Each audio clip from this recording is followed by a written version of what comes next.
নমস্কার, আমি দেবপ্রিয়া। আমার নতুন একটি ব্লগে আবার তোমাদের অনেক অনেক স্বাগত। আশা করি তোমরা সবাই ভালো আছো, আমিও ভালো আছি। যথারীতি আমার সোলো ট্রাভেলের জার্নি শুরু।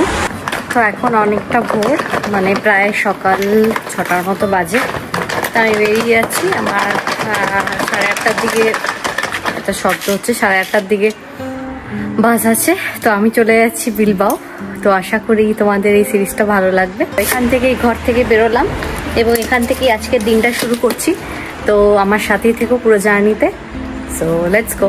তো প্রথমেই আমি কিন্তু ক্যাব নিয়ে নিয়েছিলাম স্টেশন যাওয়ার জন্য। আর আশা করি আগের ক্লিপে আমার গলা শুনে বুঝতেই পারছো অনেকটা নার্ভাস। তো যাই হোক, এই যে বাস স্টপে চলে এসেছি। এখন বাস স্টপে বসে আছি।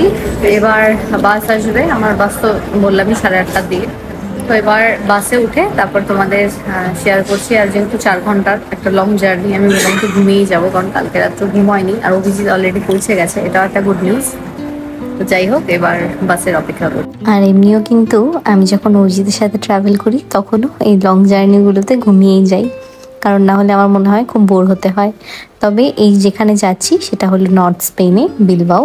এত সুন্দর একটা পাহাড়ি এলাকা, এবং যাওয়ার সময়ও কিন্তু এই রাস্তা দিয়ে সুন্দর সিনিক বিউটিগুলো দেখতে দেখতে চলে যাচ্ছিলাম।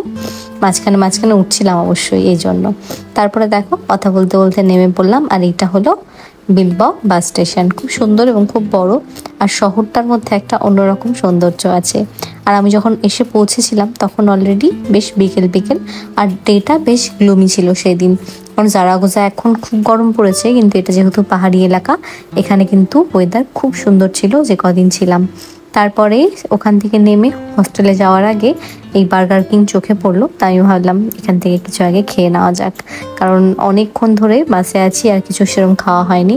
তো আমি এরকম একটা বার্গার অর্ডার করেছিলাম, এরকম কোল্ড ড্রিঙ্কস আর ফ্রাইজ। তারপরে খাওয়া দাওয়া হয়ে গেল। আর ওখান থেকে হস্টেল যাব, তো দেখে নিলাম কিভাবে যেতে হয়। তারপরে দেখলাম ট্রাম একটা সুন্দর উপায়, তাই জন্য এখান থেকে ট্রাম টিকিট কেটে নিয়েছি। এবং এখানে টিকিট কাটার ধরন একটু অন্য, সেটা অন্য কোনো ব্লগে বলে দেব। তারপরে দেখো, ওখান থেকে নেমেও পড়লাম। আর এই সুন্দর জায়গাটা, এখানেই কিন্তু আমার হস্টেলটা একদমই সেন্টারে। কিন্তু একটা সমস্যা ছিল, এই যে এখন নিচের থেকে ওপরে যেতে হবে, আর লাগেজ নিয়ে ওঠাটা কিন্তু একটু কষ্ট। সেটাই তোমাদের সাথে শেয়ার করছিলাম। আর প্রতিবারই অভিজিৎ থাকে, তো আমরা দুজনেই ভাগ করে নিই। আর বেশিরভাগ ক্ষেত্রে অভিজিৎ আমাকে এইসব একটু কমে নিতে দেয়, যদি সেটা একটাই লাগেজ থাকে। আর দুটো থাকলে দুজন ভাগ করে নিই।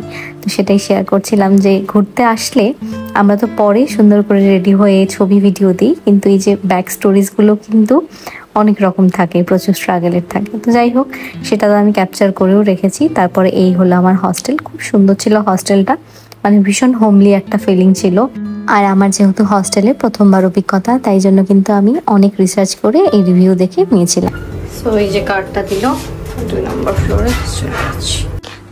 সো এই হলো আমার হস্টেল। এরকমভাবে এখানে বেড থাকে, আর আমি এরকম একটা নিয়ে নিয়েছি।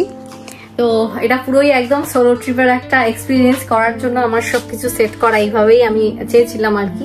কারণ নিজেকে যখন এক্সপ্লোর করব, মনে হয় যে পুরো একদম শুরুর থেকেই করি। কারণ হোটেল বা এয়ারবিএনবি এগুলো ভীষণ আমার মনে হয় সবকিছু সেট আপ করা থাকে, আর এখানে সবসময় চ্যালেঞ্জ, মানে সে আশা থেকে শুরু হয়েছে।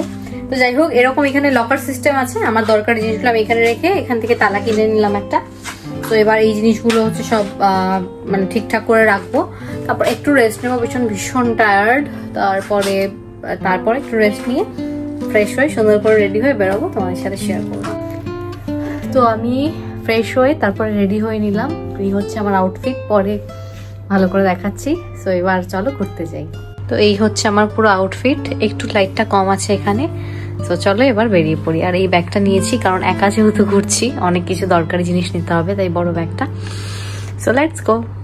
তো বেরোনোর আগে তোমাদের সাথে ওয়াশরুমও শেয়ার করলাম, কারণ ঢোকার সময় শেয়ার করা হয়নি। এটা কিন্তু অ্যাটাচ ছিল। আর যতগুলো বেড ছিল সবাই কিন্তু এখানে থাকে না, চারজন আর কি, 4টে করে সিট ছিল। তো তারপরে এই যে অভিজিতের সাথে একটু ভিডিও কলে কথা বললাম বেরোনোর আগে। তারপরে এই হলো আমার হস্টেলের বাইরেটা। শহরটার মধ্যে একটা অপূর্ব মায়া আছে, এবং বিল্ডিংগুলো অনেক পুরনো, আর কিছু কিছু বিল্ডিং ভীষণ রঙিনও। এবং রাস্তাগুলো দেখতেই পাচ্ছ অনেক চওড়া। এই শহরের অনেক গল্প আছে। আজকে তো জাস্ট বিকেলবেলা বেরিয়েছি শহরটা জাস্ট দেখে নিতে, যে কিরকম ধরন এবং কিরকম মানুষজন। তারপরে আস্তে আস্তে কিন্তু অনেক জায়গা ঘুরেছি। আর সেটাই বেরিয়ে তোমাদের সাথে শেয়ার করছিলাম আজকের কি প্ল্যান। তো এখন চলে যাচ্ছিলাম এই যে বিলবাও, সেটার পুরনো একটা সিটি আছে, ওল্ড সিটি বলে, যেটা নাকি বিলবাওয়ের হৃদয়ও বলে। তো সেখানেই যাচ্ছি, সেটাই তোমাদের সাথে শেয়ার করলাম। তবে আজকে বিকেলবেলাটা খুব বেশি ঘোরার প্ল্যান রাখিনি, কারণ একটু দেখেও বুঝতেই পারছো একটু টায়ার্ড। তবু এসে শহরটাকে একটু প্রথমে না বুঝে নিলে কিন্তু কালকের থেকে অসুবিধা হবে, তাই জন্য আজকে বেরোনো। তারপরে রাস্তা দিয়ে হাঁটতে হাঁটতে চলে যাচ্ছিলাম সেই ওল্ড যেটা টাউন সেখানে, কারণ আমার মনে হয় ট্রাম একটা অপশন ছিল, কিন্তু হেঁটে গেলে অনেক কিছু বেশি করে দেখা যায়, প্রতিটা বিল্ডিংকে কাছ থেকে দেখা যায়, রাস্তাগুলোকে ভালো করে অনুভব করা যায়। তাই জন্য কিন্তু আমি হেঁটে ঘোরা সবসময় বেশি প্রেফার করি। তবে অবশ্যই সেরকম শহর হতে হবে হাঁটার জন্য সুবিধে, সব শহরে কিন্তু হেঁটে ঘোরা কখনোই পসিবল না। তবে স্পেন সবসময় হাঁটার জন্য খুবই ভালো একটা দেশ। তারপরে এখানে এরকম প্রচুর পুরনো চার্চ আছে, রাস্তায় একটু এদিক ওদিক যেতেই কিন্তু প্রচুর চার্চ দেখা যাচ্ছিল। আর তখন বিকেলবেলার সময় যেহেতু সেন্টারটা বেশ ভালোই লোকজন ছিল, তবে এই সব সাইডে খুব যে একটা টুরিস্ট ছিল তা নয়। আর কালকে সকালবেলা গেছিলাম অন্য আরেকটা খুব ভালো জায়গায়, সেটা তো পরের ব্লগে দেখতে পারবে। তো আজকে কিন্তু তোমাদের সাথে এই শহরের এক ঝলক শেয়ার করেছি। আর এই হলো চলে আসলাম ওল্ড টাউন। এটা হলো বিলবাওয়ের একটা হৃদয় বলা যেতে পারে, মেইন হার্ট। আর এখানে এই 7টা পুরনো রাস্তা রয়েছে, তাই জন্য এই জায়গাটার নাম লা সিয়েতে কাইয়েস অথবা 7 স্ট্রিট। তারপরে অপূর্ব একটা জায়গা, আর এখানে একটা খুব সুন্দর লেক ছিল। তারপর আমি অনেকক্ষণ ধরে লেকের পাড়ে বসেছিলাম। আর এই লেক হলো এমন একটা জায়গা যেটা শহরের কোলাহল থেকে একটু দূরে, তাই জন্য খুব ভালো লাগছিল। আর দেখো ওপাশটা পাহাড়ে ঘেরা, আমি কিন্তু ওই উপরেও একটা ভিউ পয়েন্ট রয়েছে সেটাতেও গেছিলাম, সেগুলো আস্তে আস্তে দেখতে পারবে। তারপরে ওখান থেকে একটু লেকে বসে চলে আসলাম এরকম একটা প্লাজায়। এটা হলো চারিপাশে এরকম, এবং এই চারপাশ জুড়েই এখানে ছোট ছোট এই যে বার বা এই যে পিঞ্চোসের যে দোকানগুলো সেগুলো। তো আমি এখানে নেগ্রেস্কো বলে একটা ফেমাস বাস্ক তাপাস বার রয়েছে, তো সেখানেই ভাবলাম কিছু ট্রাই করা যাক। তবে খুব একটা খেতে ইচ্ছে করছিল না, তাই জন্য জাস্ট একটাই নিয়েছিলাম। তবে এত টেস্টি ছিল, কারণ তাপাস আমার সবসময় খুব পছন্দ। তবে স্পেনে এক একটা সিটিতে এক এক রকম টেস্ট, জিনিসটা একই কিন্তু স্বাদ কিন্তু একেবারেই আলাদা। তো আমি এটা নিয়েছিলাম, এবং এই অভিজ্ঞতাগুলো কিন্তু খুব নতুন, একা একাই যে খাওয়া, তারপরে তোমাদের সাথে শেয়ার করা, প্রতিটা মুহূর্ত আমি খুব এনজয় করেছি। এবং প্রথম দিকে যে ভয়টা ছিল সেটা কিন্তু এখন অনেকটাই কমে গেছিলো। তারপরে এই প্লাজাটাকে আর একটু ভালো করে ঘুরে দেখলাম এবং তোমাদেরও দেখালাম। আর যেহেতু বললাম এটা পুরনো একটা টাউন মানে বিলবাওয়ের, তাই জন্য কিন্তু বিল্ডিংগুলো প্রচুর অ্যানশিয়েন্ট, যেরকম এই একটা চার্চ যেতে যেতে পড়েছিল চোখে, খুব সুন্দর। এটাও কিন্তু বেশ একটা পুরনো আদলে, এবং এখানকার আর্কিটেকচারাল বিউটিগুলো কিন্তু সবসময় দেখার। এবং দেখতেই পাচ্ছ খুব মানে রঙিন, এখানে অনেক বিল্ডিং রয়েছে, বেশ ভাইব্রেন্ট। তো আমি এখানে বেশ হেঁটে অনেকক্ষণ ধরে এক্সপ্লোর করলাম, এবং টুকটাক কিন্তু লোক ছিল, টুরিস্ট ছিল। তারপরে এই জায়গাটাকে ভালো করে এক্সপ্লোর করা হয়ে গেলে তারপরে আবার হাঁটতে হাঁটতে চলে গেলাম সেন্টারের দিকে। আসলে এই বিলবাও শহরটা না আগের ছিল একটা ইন্ডাস্ট্রিয়াল শহর, শিপইয়ার্ড, কারখানা, ধোয়া। কিন্তু আজকে কিন্তু এই শহরটা একদম গল্পটা পুরো পাল্টে ফেলেছে। দেখো তারপর কথা বলতে বলতে এই একটু সোভেনিরের দোকানে ঢুকেছিলাম, কারণ এগুলো তো কেনা মাস্ট। তারপরে ওখান থেকে চলে আসলাম এই সুন্দর লেকটায়, যেটা আগে এক ঝলক দেখিয়েছি। এবং এইখানে কিন্তু লেকের পাশে একটা ব্রিজ রয়েছে, সেই ব্রিজে তো যাবো। তবে এত সুন্দর জায়গায় মনে হচ্ছিল আর একটু বেশিক্ষণ দাঁড়িয়ে থাকি। আর আমার মনে হয় এই যে এত সুন্দর একটা জায়গা, এগুলোই কিন্তু কোথাও একটা ঘুরতে আসার সব থেকে বড় উপহার। তারপরে দেখো এখানে যেরকম বলা, আমি অনেকক্ষণ দাঁড়িয়েছিলাম, আর তোমাদের সাথেও কিন্তু যতটা পেরেছি শেয়ার করেছি। আর তখন অলরেডি বিকেল হয়ে আসছিল, আর আকাশটাও কিন্তু অদ্ভুত একটা সুন্দর লাগছিল, একটা মোহময়ী একটা ভাব ছিল।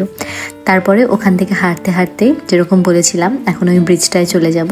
এবং এই বিল্ডিংগুলো দেখতে পাচ্ছ কত সুন্দর রঙিন। আর এটাও কিন্তু একটা সেন্টার। আসলে যেগুলো একটু বড় শহর, সেই শহরগুলোতে না সেন্টার একটার জায়গায় দুটো তিনটেও কিন্তু থাকে, আর অনেকগুলো প্লাজাও থাকে। আজকে তো একটা প্লাজা তোমাদের সাথে শেয়ার করেছি। আর ওই যে দূরে দেখতে পাচ্ছ ওটাই কিন্তু সেই ব্রিজ। এই যে চলে আসলাম, এটাই হলো জুবিজুরি ব্রিজ। বাস্ক ভাষায় জুবিজুরি মানে হলো সাদা ব্রিজ। এই ব্রিজটা ডিজাইন করেছে সান্তিয়াগো কালাত্রাভা, যিনি হলো বিশ্বের অনেক বিখ্যাত স্থাপত্যের একজন কারিগর। আর এই ব্রিজের কিন্তু ফ্লোর হলো কাচের, আর এই বাঁকা আকার এটাকে একদম ভিন্ন করে তুলেছে। প্রথমবার যখন আমি এখানে এলাম মনে হলো যেন একটা আধুনিক শিল্পের একটা ভাস্কর্য। যেটা আসলে নদীর এই দুই তীরকে জুড়ে রেখেছে। এই বিকেলের রোদ লেকের জলে ঝিলমিল করছে, আর এখানে দাঁড়িয়ে কিন্তু দেখা যায় মানুষ হাঁটছে, সাইকেল চালাচ্ছে, কেউ ছবি তুলছে, সব মিলিয়ে একটা খুব সুন্দর প্রাণবন্ত পরিবেশ। আর আমি সবসময় নেচার খুব ভালোবাসি, সেটা যেরকম আকারেই হোক না কেন। তো আমি এই সময়গুলো খুব সুন্দর করে এনজয় করছিলাম। তারপর ওখান থেকে হেঁটে হেঁটে চলে আসলাম এই যে ইন্ডিয়া টাউন, মানে স্পেনে এক ছোট্ট ভারত। তবে এটা কিন্তু ইন্ডিয়া এবং নেপালি দুটো টাইপেরই খাবার এখানে পাওয়া যায়। তো এখানে বসেছিলাম আজকে ডিনার সারবো বলে, কারণ জাস্ট আজকেই প্রথমে এসেছি, কালকে থেকে কিন্তু স্প্যানিশ খাবার ভালো করে এক্সপ্লোর করা হবে। আর যেহেতু যেরকম অভিজিৎ বললাম অনেক দূরে রয়েছে, তাই জন্য আমি যখন ডিনার করছি ও তখন লাঞ্চ করছে। টাইম জোনের খেলাটা কিন্তু বড্ড অদ্ভুত। আর আমি নিয়ে নিয়েছিলাম জাস্ট 1 প্লেট বিরিয়ানি, তো সেটাই কিন্তু একা একা এনজয় করছিলাম। তবে এই অভিজ্ঞতাগুলো আমার কাছে একদমই নতুন। একা রেস্টুরেন্টে গিয়ে খাওয়া, একা একা জায়গাগুলো এক্সপ্লোর করা, রিসার্চ করা, ম্যাপ দেখে ঘোরা, তারপরে নানা রকম লোকের সাথে পরিচয়, তো খুব এনজয় করেছি প্রতি মুহূর্তে, অভিজিৎকে মিস করার সাথে সাথে। তারপর অভিজিৎ কিছুক্ষণ লাইনে ছিল, কারণ ও কিন্তু তারপরে কথা বলে বেরিয়ে যাবে ওর কাজের উদ্দেশ্যে, যার জন্য গেছে। তো এই তো খাওয়া দাওয়া হলো, এখন বাড়ির পথে যাব। আর এখন অলরেডি রাত 9টার মতো বাজে, বাট বাইরেটা দেখে তো বোঝা যাচ্ছে না। আর জায়গাটা খুব সুন্দর। কালকে আরো নতুন নতুন অনেক সুন্দর সুন্দর জায়গা এক্সপ্লোর করব, তোমাদের সাথে পুরো এই জার্নিটাই শেয়ার করব। আর এই ব্লগটা যদি ভালো লেগে থাকে, please do like, comment, share and subscribe to my YouTube channel. এভাবেই তোমরা আমাকে ভালোবাসতে থেকো। আমার তরফ থেকে অনেক ভালোবাসা। তোমরা সবাই খুব ভালো থেকো। দেখা হচ্ছে পরবর্তী একটি ইন্টারেস্টিং ব্লগের সাথে। বাই।